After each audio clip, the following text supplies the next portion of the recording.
El hombre es un ser cósmico y es la energía del cosmos que le anima, es la plenitud del cosmos que está en su centro afectivo y es la inteligencia del cosmos que piensa en él, a través de él.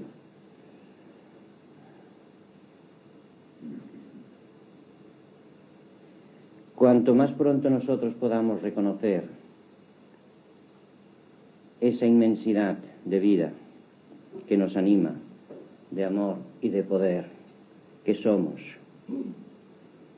esa unidad profunda que nos une a todos, de la que todos somos expresión individual, más rápidamente nosotros viviremos esa armonía, esa paz, ese poder.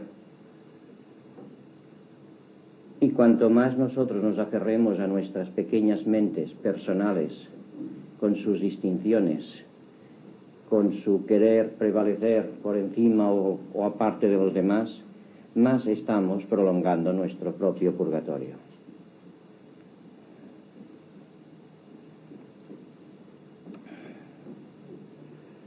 Hemos de aprender a vivir más la unidad, la totalidad de nuestra conciencia.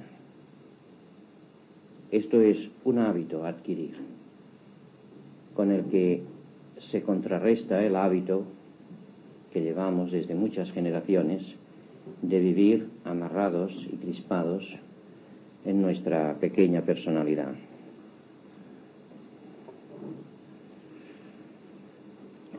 En cada momento nosotros debiéramos poder vivir abiertos a la unidad inmediata que estamos viviendo. Y nosotros vivimos solo una parte de esa unidad como si fuera nuestra única realidad, y esta parte que creemos que es nuestra única realidad la vivimos contrapuesta a las otras partes de esa misma unidad.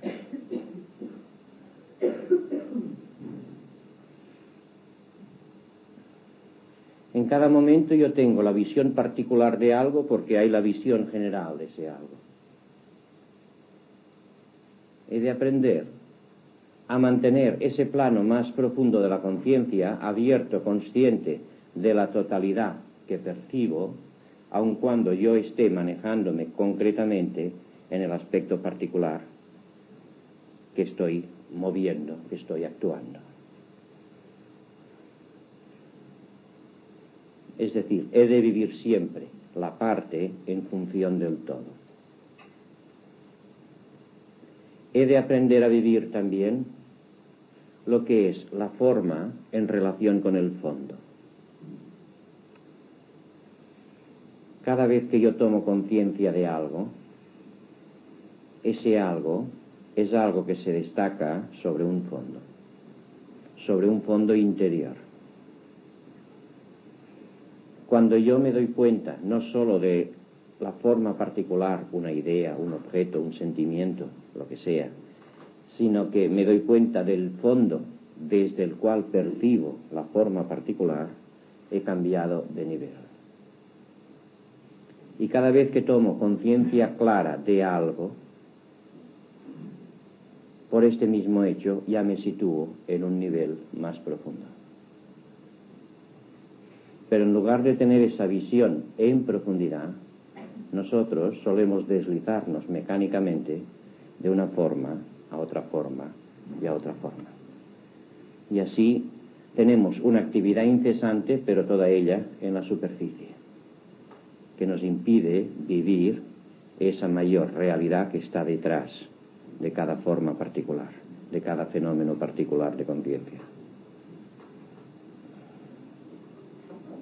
Otra forma, otro aspecto, es que nosotros, al actuar, siempre estamos actuando en relación con algo.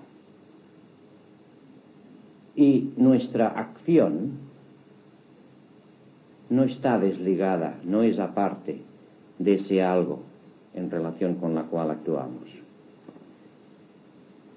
Realmente mi acción y el algo con lo cual me relaciono forma una sola unidad dinámica. Pero si yo estoy moviéndome dentro de mis esquemas personales de siempre, yo estoy viviendo la ilusión de estar yo actuando completamente distinto y aparte de lo otro. En lugar de vivir esa unidad funcional, dinámica, estoy viviendo una parcialidad que puede contraponerse al resto. Cuando yo hablo con alguien y yo digo algo, eso que digo es como una parte de un todo. El otro me contesta y es como si completara esa parte. En los movimientos exactamente igual. Yo me muevo en un medio ambiente. El medio ambiente, que puede ser simplemente el aire o puede ser un espacio particular. El movimiento que yo estoy haciendo está en relación con ese aire o con el lugar particular en el que me muevo o en relación con el destino al que me dirijo. Entonces, ese destino y yo y el movimiento son una sola unidad. El aire a través del cual yo me deslizo es una parte integrante de esa unidad total que es mi movimiento. La interacción humana constantemente es algo que está buscando su unidad, algo que se está completando. Yo ahora os estoy hablando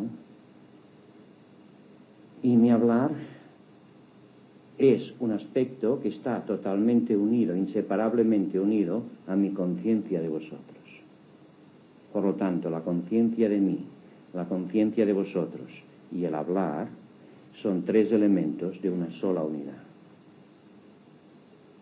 A su vez, lo que yo digo plantea en vosotros una pregunta o una situación inacabada. Algo que requiere que lo comprendáis, que lo aceptéis o que lo rechacéis, o que sigáis unas normas consecuentes a lo que digo. Entonces lo que vosotros recibís no queda completado hasta que vosotros respondéis totalmente a ello. Y así, desde vuestro punto de vista, mi presencia, lo que os digo y vuestra respuesta forma una sola unidad. En cada momento, cada parte se relaciona con todas las partes restantes. Es un todo que es dinámico, que es funcional y que no hay en él ni una sola parte que esté desconectada o aislada de lo demás. Estamos viviendo una unidad, aunque la vivamos durmiendo. Cuando despertamos, cuando tomamos conciencia de esa unidad en la que vivimos, esa unidad que somos y en la que somos, entonces nuestra conciencia se expande, vivimos la realidad como es, y me vivo a mí mismo en mí, en lo otro y en el movimiento.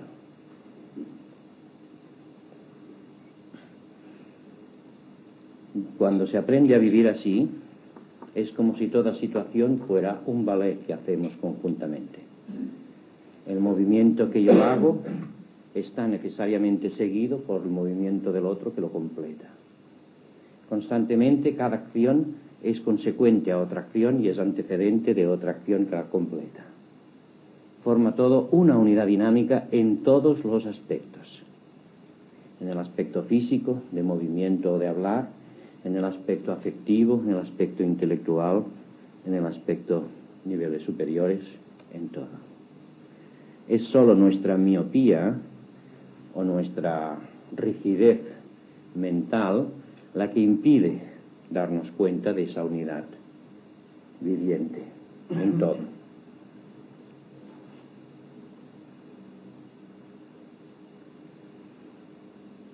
La existencia es un ballet que hacemos todos conjuntamente en relación con todo y que nosotros mismos somos todo el ballet.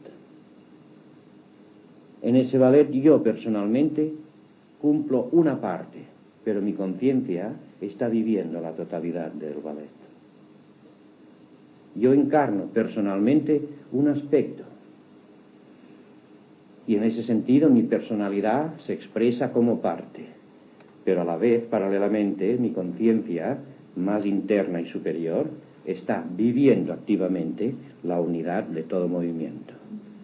Yo me vivo a mí en primera persona y a la vez estoy viviéndome a mí en tercera persona.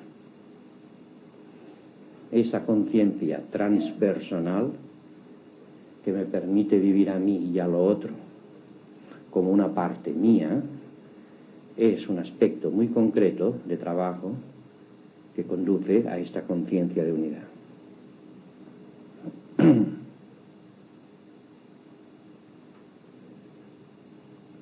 Ahora, cuando yo actúo, cuando yo hablo, ¿vivo eso?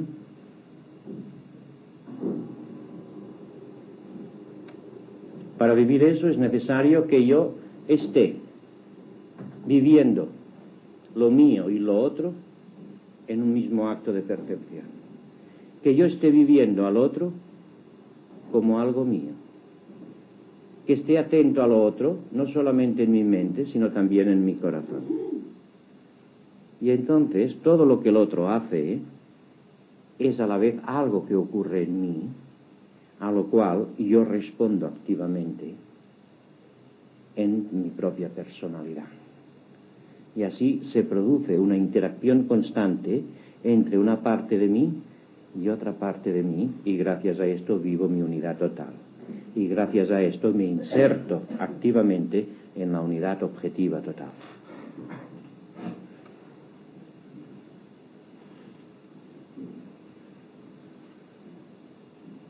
Siempre que se vive así, la experiencia es gozosa. Es un ballet, pero también es un juego. El juego también consiste en esto, en que yo esté atento al otro y mi acción complemente a la del otro y la del otro complemente a mí. Solo que yo vivo al otro no como un enemigo, no como un competidor, sino como un colaborador en vivir esa unidad total.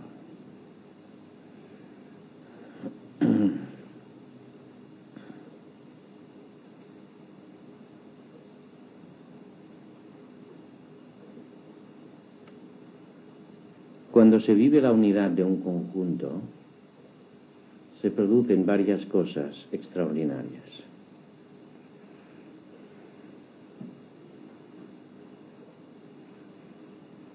En primer lugar, esta sensación de unidad y de cosa acabada, de cosa completa, bella y perfecta, que produce toda acción, completada, acabada, un algo completo. Pero además hay otras cosas más curiosas, como por ejemplo el hecho de que si yo me vivo de esta manera dinámica esa unidad, no hay nunca problema de esfuerzo. El esfuerzo solamente se produce cuando hay conciencia de resistencia. Cuando yo estoy abierto a la fuerza del otro, o a la acción, o poder, del tipo que sea, y a la vez estoy abierto a mi poder, entonces descubro que es un solo poder que está funcionando en esa unidad que se expresa a través de mí y a través del otro. Esa conciencia en mí del poder en el otro impide la resistencia.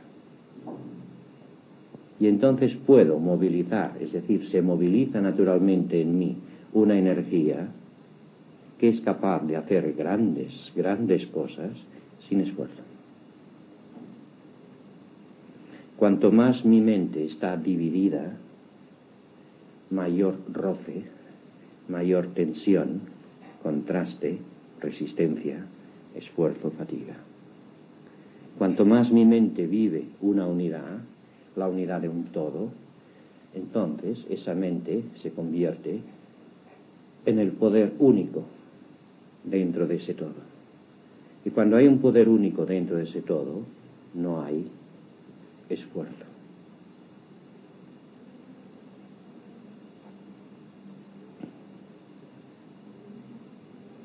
Cuanto más yo me cierre en mi postura personal como distinto del otro,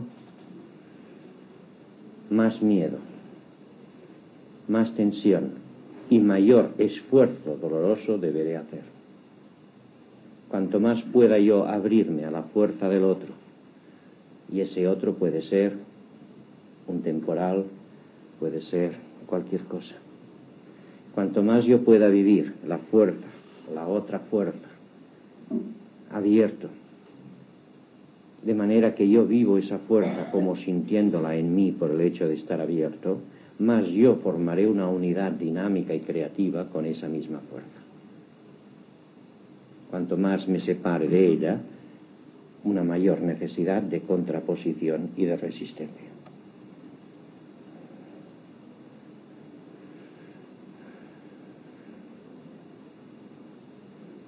Bueno, dejemos aquí la información. Ahora preguntar lo que queráis. O sea, esa fuerza que tú dices, por ejemplo, ¿cómo puede ser? Sintiéndote tú, o sea, estándote... Cuando yo me abro ahora a ti que estás hablando, noto tu fuerza. Y entonces contestar a esa fuerza que noto en ti me sale sin el menor esfuerzo. Y si en lugar de hablar así estuvieras ahora hablando a gritos o estuvieras amenazándome, ocurriría exactamente igual.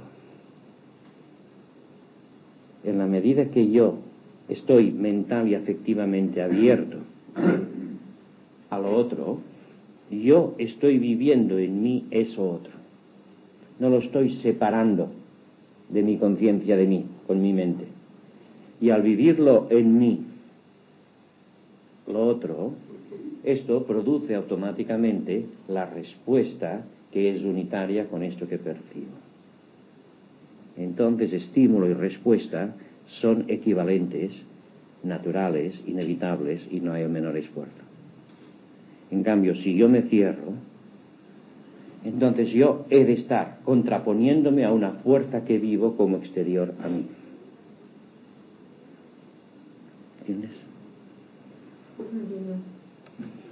Sí, es que debéis seguir no las palabras, debéis seguirme a mí. Sí, pero es que para mí me parece bastante abstracto. Las palabras sí, pero yo no soy abstracto. No, usted no, pero lo que quiere decir quizás sea yo demasiado concreto. Es porque estás demasiado pendiente de las palabras. Procura, digo, está... No he entendido, no entiendo el fondo. Está pendiente de mí. ¿Qué estoy haciendo yo mientras hablo, mientras he hablado con ella? Eso es lo importante, no lo que digo. Lo que digo es importante en el nivel de formulación de ideas. Si tratas de ver la actitud interior, no si hablo en un tono de voz u otro, que esto es secundario, en una actitud interior verás que yo estoy recogiéndola a ella en mí. La estoy acogiendo como sintiéndola dentro de mí. Es decir, estoy recibiéndola con la mente y la afectividad abierta. ¿Esto sí lo entiendes? Entonces todo lo que ella dice y todo lo que ella expresa y su estado interior se manifiestan en mí. Y entonces, porque yo lo vivo en mí, no es algo aparte de mí. Porque lo vivo en mí, esto produce, moviliza automáticamente la respuesta correspondiente también mía, sin separación, sin oposición.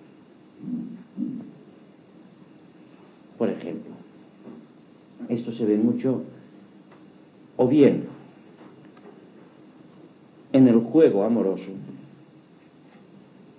cuando hay auténtica sintonía entre uno y otro, en que cada uno es como si participara de lo que el otro está intentando, queriendo hacer, deseando y sintiendo, y entonces se produce esta interacción dinámica que es una sola unidad. Y se vive también en el juego simplemente. Cuando dos personas, o dos chicos o chicas, se conocen mucho y entonces juegan a algo que les gusta mucho, por ejemplo, sobre todo si es un juego que exige cierta destreza, cierta habilidad. Llega un momento que uno siente lo que el otro hace antes de que lo haga. O, aunque no sea antes, por lo menos lo que hace el otro es como si uno lo estuviera viviendo dentro, y la respuesta se hace instantáneamente, no como reacción a algo externo, sino como si yo, de algún modo, fuera yo y el otro a la vez. Es difícil de explicar porque son experiencias distintas de lo que vivimos, digamos, pensando, etcétera. Se ha visto también en una tempestad, por ejemplo. Porque es lo mismo, porque es lo mismo. Toda fuerza que yo vivo como exterior es a la vez un aspecto de mi conciencia. Cuando yo lo acepto en mi conciencia como un aspecto de mi conciencia, y eso es lo que ocurre cuando yo estoy abierto mental y afectivamente, aquella fuerza no es una fuerza aparte, extraña a mí, sino que es una fuerza en mí que a su vez provoca la respuesta correspondiente también en mí. Todo estímulo provoca de un modo natural una respuesta equivalente al estímulo. Y si una persona va por la vida... Perdona, déjame, que esto lo que has de entender. O sea, si yo ahora os estoy hablando, si vosotros estáis atentos, centrados, pero receptivos, notaréis que todo eso que digo y yo mismo es como si de algún modo estuviera dentro de vosotros, fuera algo vuestro. Si ahora yo os hablo de unas cosas que son más sublimes, más delicadas, esa delicadeza no la veréis en mí solo, sino que la sentiréis en vosotros. Si yo me pongo a hablar en un tono más fuerte, más frío, más exigente, entonces lo probable es que cada uno se cierre porque sienta miedo. Pero si uno es capaz de mantenerse abierto y centrado, dejando que el impacto entre libremente dentro de la mente y en la afectividad, entonces uno sentirá dentro de sí toda esa fuerza que yo expreso. La sentirá dentro de sí. Y esa fuerza que yo expreso provocará una respuesta equivalente, natural y sin el menor esfuerzo. Pero cuando yo freno el impacto con la mente, entonces no se produce esta respuesta equivalente. Al frenarla porque tengo miedo, porque lo vivo como algo exterior a mí y peligroso, al defenderme, entonces impido que se produzca esa respuesta equivalente al estímulo. Y entonces es cuando yo me cierro, me encojo, y entonces me he de enfadar mucho para sacar violencia y he de hacer un gran esfuerzo y vienen todas las complicaciones. O sea, quisiera que entendierais bien ese mecanismo. He empezado esta sesión diciendo, somos unos seres del cosmos y toda la potencia del cosmos se expresa en nosotros. No es que se exprese ahora, es que es la que nos mueve y es la que está detrás de todo lo que estamos haciendo y podemos abrirnos totalmente a ella. ¿Cómo? Sin ningún esfuerzo. El problema de la energía, el problema del valor, del coraje, no es nunca un problema de esfuerzo. Es justo lo contrario. Es un problema de no esfuerzo. Es el problema de que yo impida que haga el esfuerzo, de resistir, de cerrar la mente. Que yo me mantenga centrado y abierto a la fuerza exterior, y esto automáticamente produce mi respuesta interior de energía, sin límites. Cuanto más yo soy capaz de mantenerme abierto y más fuerte es el estímulo, mayor es la respuesta. Son equivalentes. Y entonces esto no tiene fin. La resistencia física del hombre sí tiene fin, pero la potencia no tiene fin y la conciencia de esa potencia tampoco tiene fin. O sea que el arte de ser capaz de hacer grandes cosas no consiste en hacer mucha fuerza, sino en permitir que la fuerza infinita que nos anima funcione porque no le ponemos ninguna traba. Y yo no le pongo ninguna traba cuando soy capaz de vivir centrado y abierto a las situaciones. Entonces, vivir así no crea ningún problema. Vivir así es cuando uno es capaz naturalmente de responder a toda situación de la manera que convenga, sin el menor problema de esfuerzo. En cambio, esto es imposible si yo estoy tratando de mantener mi personaje particular, de vivir protegido dentro de mi yo idea, etc. No sé en qué medida entendéis eso. Usted está en la India, por ejemplo, está en la India, ¿no? Sí. Bueno, entonces una persona, yo no estaba en la India, solamente he oído hablar de las miserias o de las cosas que se ven por allí, ¿no? Entonces, una persona que va con eso sintiendo como suyo la miseria de la gente allí. No sé, ¿qué respuesta o cómo? A la mejor no había que solidarizarse de una manera, pero hasta el fondo, ¿no? Pues en parte es así, pero es lo que dices, es solo ver un aspecto muy parcial. Si la persona va abierta así, ve en la India o en cualquier barrio de cualquier ciudad, ve miseria, pero también ve unas personas que tienen un modo de sentir, de pensar, de querer, de hacer. Y es esas personas las que son realmente importantes y no la miseria. La miseria es importante, pero la miseria, además de unas situaciones sociales, sobre todo, es expresión de unos modos personales de ser. Entonces es este modo personal de ser el que es más importante. Entonces uno se interesa por las personas, para que salgan de la miseria, pero sobre todo para que sean más ellas mismas. Por tanto, ya existe eso que dices, pero eso solamente es una parte de algo mucho más importante. Y también se ve la necesidad de respetar el modo de pensar, de sentir y querer de aquellas personas.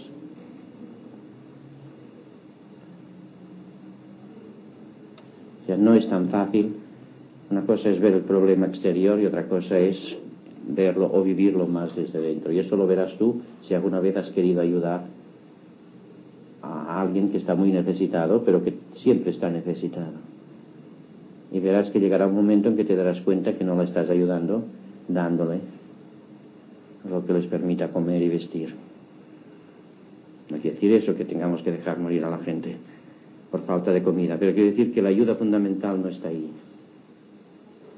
La ayuda fundamental está en que tomen conciencia de sí mismos. Y el hombre, por desgracia, todos, los pobres y los que no somos pobres de solemnidad, por desgracia solamente aprendemos las cosas a través de las dificultades.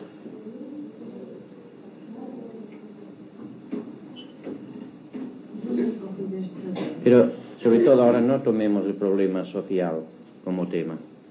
No os dejéis llevar por las asociaciones laterales de lo que estamos explicando. Estamos explicando un modo de vivir las situaciones humanas y no un análisis de los problemas sociales. Solamente que contestando a lo que ella formula es hacerle ver pues que existe esto y se ve la necesidad y la responsabilidad que todos tenemos en esa unidad para que todo funcione mejor, y esto es cierto, pero a la vez hay otros factores además de la miseria que también requieren una atención total, y es la capacidad de la persona para vivirse un poco más a sí misma, o sea, elevar el nivel de conciencia de la persona. Y si no se eleva el nivel de la conciencia de la persona, por más ayuda que se dé, no se soluciona el problema. Y a la larga, los que viven mal se comen a los que viven bien. O sea que la solución no está en una beneficencia sin límites, sino en una acción creativa en relación con las personas que necesitan pues subir más. Bueno, a ver, ¿qué más?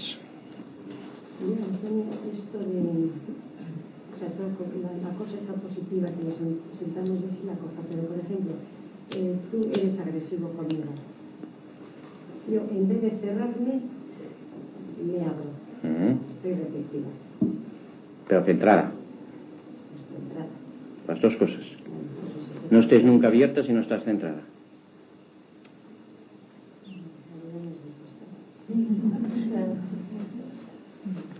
No se trata ya. Bueno, pues centrada, sí. Ahora me gusta, va. Entonces, esa agresividad tuya es parte de mí también. No es que sea parte de ti, es que tú actualizas de tu conciencia la energía que te permite recibir o percibir esta fuerza que tiene la forma de agresividad. Entonces, ¿cuál es mi respuesta?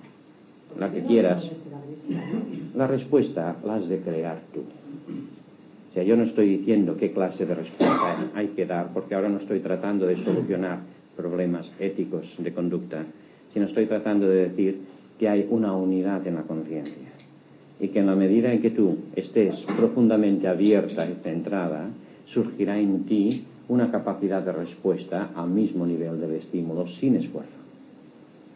Ahora, que contestes también en tono agresivo o que contestes de un modo amable o que no contestes, depende de tu discernimiento, porque eres tú quien has de crear tu propia respuesta. Ahora, el que responda yo también con la agresividad, por ejemplo, puede ser correcto también, ¿no? Si la agresividad es una agresividad aparente, externa, puede ser correcto en alguna situación. Ahora, si tú te sientes agresiva, es que funcionas tan mal como el otro. Pues eso es a lo que iba yo. O sea, que si recibo agresividad, tengo que responder, o puedo, o debo responder con amabilidad. Pero no puedes también responder con fuerza. Con fuerza, pero amable. Puede ser. No. Puede ser una fuerza de discutir o de pelear. Pero lo importante es que tú eso lo utilices como algo, una situación que hay que manejar así y no sintiéndote tú cegada por la situación. Es un problema de identificación. No es un problema de qué cosa he de hacer. Es un problema de que tú te mantengas tú tal como eres y que utilices los medios necesarios, pero con inteligencia y afectividad para manejar la situación. Yo he entendido que la respuesta estando abierto y centrado, la respuesta es automática, no hay problema, ¿no? Es automática, pero tú le has de dar una dirección. Y claro, es tu mente que ha de estar también abierta. Lo que es automático es la respuesta en cuanto a potencial, porque estábamos hablando del poder, de la fuerza, que es ante lo que nos cerramos más. Y el problema de la fuerza es al revés de cómo lo estamos viviendo. El problema de la fuerza es que aumenta nuestra potencia interior en la medida que permitimos que la potencia de base funcione. Y por eso hemos de estar abiertos. En cambio, cuando yo estoy cerrado, estoy resistiendo al impacto exterior, entonces he de hacer un esfuerzo para movilizar fuerza. Si yo estoy viviendo la fuerza del otro y la mía, no las veré nunca como antagónicas.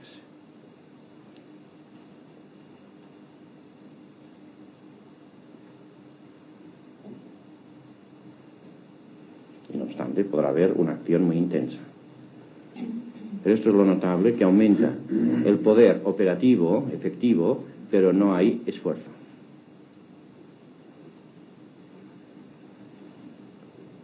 Si tú eres la energía que anima a varias partes de un todo, es imposible que haya esfuerzo. Esta es una de las consecuencias de vivir la unidad, aunque esto, claro, es un aspecto bastante superior, diríamos, desde esta perspectiva en que se suele vivir. Pero lo digo porque todo esto, si se practica, lo que, por ejemplo, he dicho al empezar, esto se va descubriendo. Y como el problema del miedo es el problema más importante que prácticamente tenemos todos, descubrir o saber manejarse en relación con la energía interior es fundamental.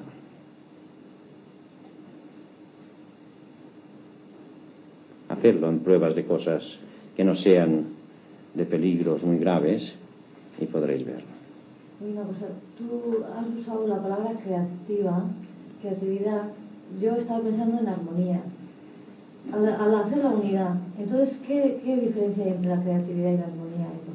La armonía es cuando se construye una unidad de una multiplicidad. Solamente que esta unidad puede construirse a varios niveles. Y cuando lo construimos a un nivel superior del estímulo, esto es creatividad. Esto lo veis aquí cuando me formuláis preguntas. Muchas veces me formuláis una pregunta y yo os respondo de una manera que parece que no es respuesta. Si estuvierais al quite, veríais que os estoy invitando a buscar la armonía en otro nivel superior del que habéis planteado la pregunta. O sea, yo sé muy bien, en general, lo que me preguntáis y cómo me lo preguntáis y la respuesta que esperáis. Entonces yo contesto desde otro nivel, deliberadamente. Si la persona está atenta, entonces crece. Es una respuesta creativa. Si la persona está agarrada a su pregunta tal como la ve en su mente, la persona escucha y no se entera de nada. Dice, no me han entendido. Como esto ocurre con cierta frecuencia, por eso lo digo. ¿Y la creatividad siempre es respuesta a un estímulo? Bien, sí. Aunque hay una creatividad espontánea, pero en general se entiende. Es decir, creativo lo es todo. Cada acto que surge realmente del fondo, del centro, es creatividad. Aunque sea hacer lo mismo que hice ayer. En la medida que es expresión de lo genuino, de lo esencial, esto es creativo. Ahora, en relación con una situación dada, una respuesta es creativa cuando además enriquece la situación. Yo no veo muy claro. Quiero recordar, como tú has dicho tú, que hay una parte de nuestra conciencia que ya va uniéndose o integrándose con otras cosas, ¿no? Sí. No somos conscientes. Sí, lo que he dicho es que no hay realmente ninguna separación en ningún acto entre el sujeto, el objeto y la relación. El sujeto, el objeto y la relación que los vincula son una creación de nuestra mente. O sea, mi conciencia de mí, mi conciencia de ti y la respuesta que te estoy dando es en mí una sola cosa, pero que mi mente divide. Y entonces dice, la imagen, esa es aparte de mí. Yo soy aparte de la imagen. Entonces yo respondo a algo distinto de mí, o algo distinto de mí me manda un mensaje a mí. Mensaje que puede ser a favor o en contra. Si es a favor, me agarro a él. Si es en contra, me opongo a él. Realmente es una unidad. Lo es en sí. Simplemente yo no lo veo porque estoy acostumbrado a mis categorías mentales. Pero si yo aprendo a escuchar en silencio, veré que esto es realmente una unidad inseparable. Solamente se puede separar de un modo artificial, mediante ideas, tomando una cosa que es una y partiéndola mentalmente a trozos. Pero no existe esa diversidad, nada más que en mi mente. Eso es difícil de ver claro, ¿verdad? No me resulta difícil de hacer, pero no de comprender. Sí, cuando tú me escuchas, trata de escucharme dentro de ti. Sí. Y entonces verás cómo la noción que tienes de mí y de lo que yo digo, y la noción de ti y tu respuesta, es una sola cosa. Es una unidad funcional. No es que sea una unidad simple, es varias cosas que en sí son una unidad tuya y mía. Pero si no estás centrado en lo positivo, sí. Claro, todo lo que estoy explicando es de cara a ayudar a centraros. Y no solamente a centraros en vuestra personalidad, sino en un nivel que abarque algo más. Bueno, ese nivel que abarca más, Antonio, estando centrada, ¿lo puedes conseguir? Sí, pero todo lo que os estoy explicando es el medio de conseguir también ese centramiento. Todo lo que he empezado a deciros hasta ahora es medio de trabajo. No es unas ideas para archivar en la mente, es trabajo, porque el problema concreto que todos tenemos son las ideas que aceptamos y a partir de las cuales actuamos. Y por eso cambiar las ideas y sustituirlas por una visión unitaria es trabajo. Bueno, es cierto que yo hace tiempo, yo le pregunté a ti, que yo me era fácil el reconocer la energía y el amor, y me dijiste que era a nivel horizontal. Yo ahora te pregunto, esta clase creo que lo voy entendiendo bien, si estando ya central, Antonio, puedes alcanzar ese otro nivel más superior. El nivel superior lo alcanzas inevitablemente cuando vives simultáneamente dos polos horizontales. Simultáneamente. No cuando estás abierta solo a lo exterior. Cuando vives simultáneamente tú y lo otro. No puedes vivir eso de un modo unitario si no es desde un punto superior.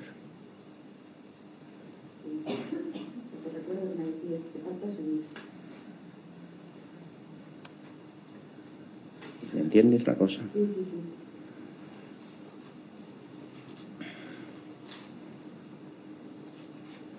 ¿Preguntas? ¿Dificultades? ¿Pegas? Sobre todo lo que se va explicando esos días. ¿Pegas? Ya no os puedo dar mucha más información. El problema es que no os atragantéis con todo lo que tenéis, ¿eh? Por lo tanto, no esperéis que vaya echando más material, porque hay que vivir eso. Yo sí te quiero preguntar una cosa. En lo que vives centrado, yo me he dado cuenta que yo soy aparte de las cosas, que aunque si vienen bien, yo sigo siendo la misma que cuando me vienen mal. Que es una parte testigo mía que ha estado siempre. Eso es parte del centramiento. Sí. Esto es la mente que se va centrando, sí.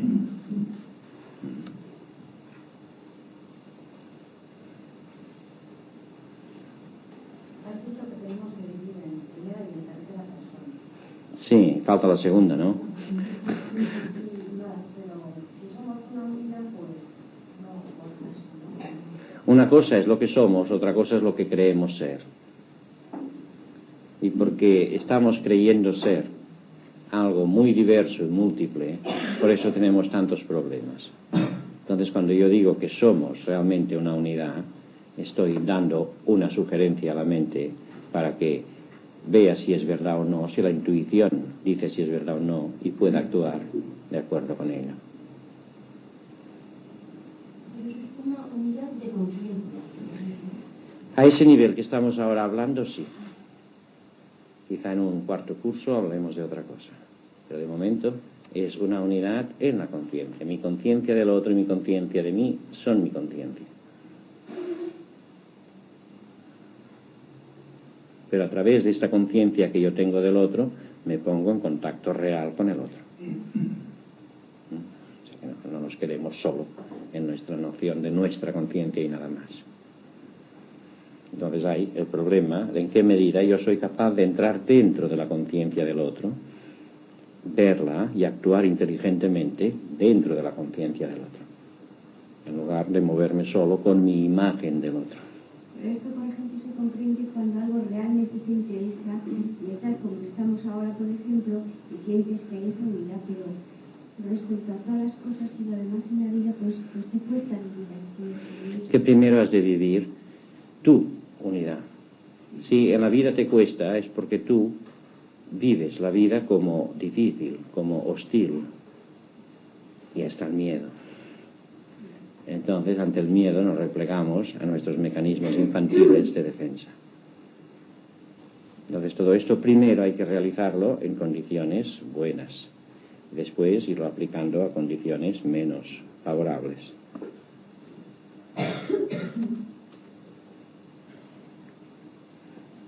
He entendido que esto de vivir en mí y vivir en el otro, esta interrelación que hay, por ejemplo, en una conversación, sintiendo esa unidad con el otro, se siente siempre gozo. Entonces, aunque esa conversación, en este caso, que es la que forma estabilidad, sea una conversación contradictoria a mis propias ideas, el gozo se produce siempre por el mero hecho de llegar al conocimiento de la idea del otro, o puede ser algo que no produzca tanto gozo en mí. El gozo es el resultado de vivir la unidad. El gozo no es el resultado de que las cosas me vayan bien a mí. Esto es el gozo en la vida corriente.